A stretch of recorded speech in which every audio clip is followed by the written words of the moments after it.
इंशाअल्लाह। साहब ये बताइए, कोई ग्रीन सिग्नल, मैंने मेयर साहब से भी पूछा, कहीं से कोई ग्रीन सिग्नल हुआ है कि आप फाल हो गए हैं? न सिर्फ आप फाल हो गए हैं, आपने हुकूमती पार्टी को भी अपने साथ शामिल करना और दीगर लोगों को शुरू कर दिया है।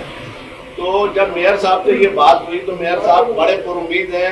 उन्होंने कहा कि अगर मैं नहीं हुआ मेयर तो सब कुछ टाइम फिश, इसका मतलब सब कुछ खत्म। तो फिर ये इस जिद्दोजहद का फायदा क्या है? मेयर इतनी मजबूती के साथ ये अल्फाज जो है नेशनल मीडिया पे कह रहे हैं। देखिए, पहली बात तो ये है कि मेयर साहब के मुतालिक या पीपल्स पार्टी के मुतालिक किसी एक नुक्ते पर पहुंच जाना, इस नुक्ते पर कराची के तमाम लोग पहुंच चुके हैं कि ये पीपल्स पार्टी कराची को डिलीवर नहीं कर सकती, और इस नतीजे पर पहुंच जाना ही हरी झंडी है जो हमें नज़र आ रही है। और वो ठंडी ठंडी हवाएं हैं जो हमें महसूस हो रही हैं कि कराची के अवाम जो हैं वो सारे के सारे इस नुक्ते पर मुत्तहिद और मुत्तफिक हो चुके हैं कि ये लोग अब जो हैं इनको नहीं रहना चाहिए। मेयर साहब जो है कराची के, उनका जो रवैया है वो इंतहाई बचकाना और गैर संजीदा, और इससे भी समझें कि बाद जगह तहजीब से गिरा हुआ नज़र आता है। ना वो कौंसल का इजलास सही तरह चलाते हैं, ना चला सकते हैं। जिस तरीके से कौंसल में उन्होंने हमारे अरकान के साथ रवैया रखा हुआ है, और जिस तरीके से कौंसल से पूछे बगैर बड़े बड़े प्रोजेक्ट मंजूर कराए जा रहे हैं, बड़ी बड़ी चीज़ें जो हैं कराची के पार्कों का उन्होंने बड़े बड़े हिस्से काट कर जो हैं किराए पर देने शुरू कर दिए हैं। कौंसल का ही मौजूद नहीं है। अरबों खरबों रुपए के हिसाबात बताते हैं, लेकिन कौंसल में कोई चीज़ नहीं आती, और ना ही वो चीज़ें हमें सड़कों पर लगती नजर आती हैं। स्कीम तो देने के लिए तैयार है, तो दे रहे हैं स्कीम। अभी भी कल रात से रब्ता करें मुसलसल कि आप इनसे नहीं मिले, लेकिन हम मिले, ठीक है ना। स्कीम कोई ब्लैक मेलिंग की बात नहीं है हमें। ये जो अदम एतमाद की तहरीक है, इसका जमात इस्लामी ने फैसला किया है, और इस सिलसिले में हमने ये तय किया है कि अपनी तमाम जो दीगर जमातें हैं पीपल्स पार्टी के अलावा, उनसे मशावरत की जाए।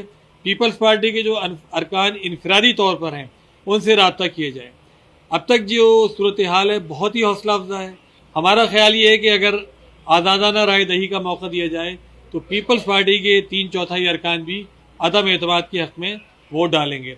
अगर ये हमारी उस राय से मुत्तफिक हैं कि इन लोगों को नहीं रहना चाहिए और ये लोग डिलीवर नहीं कर सकते और ये नाअहल हैं, बल्कि जो अल्फाज जितने सख्त मैं नहीं बोलता उससे ज़्यादा तो फिरोज ने बोले थे कि ये नाकारा मेयर है, ये बेकार शख्स है, तो मतलब जब इस नतीजे में पहुंच चुके हैं तो ये कामयाबी तो 100% है।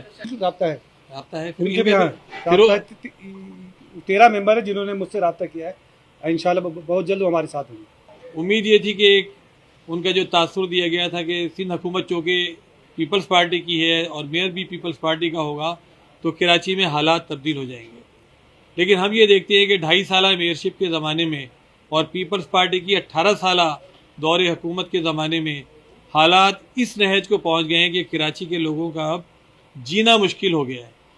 कोई एक शोबा ऐसा नहीं है कि जिसमें बेहतरी आई हो, चाहे वो पानी और सीवरेज का शोबा आप देख लें, चाहे वो आप सॉलिड वेस्ट मैनेजमेंट का शोबा देख लें, चाहे वो आप सड़कों का हाल देख लें, चाहे अमन व अमान की सूरत हाल देख लें। हर जानिब एक अफरा तफरी करप्शन का एक बाजार गर्म नज़र आता है। और अब जो ये वाक़या गुल प्लाजा का हुआ, गुल प्लाजा के वाक़े ने तो रही सही कसर पूरी कर दी। एक साल में, सिर्फ एक साल में कराची के अंदर 27,000 लोगों को कुत्ते के काटने के वाक़यात हुए, और इस साल के पहले महीने में 2,500 लोगों को कुत्तों ने काटा है। तो मतलब ये आलम हो गया है कि कराची के लोगों की जान माल इज़्ज़त आबरू कोई चीज़ महफूज नहीं है। जो कौंसल की दीगर जमातें हैं, जमीयत उलमा इस्लाम है, TLP है, और PTI का एक ग्रुप ऑलरेडी हमारे साथ इत्तेहादी है, तो PTI के तमाम साथियों से भी हम मशवरा करेंगे, और मुस्लिम लीग नून के साथियों से आज मशवरा हो गया है, और ये इंशाल्लाह मज़ीद बात करके बताएंगे।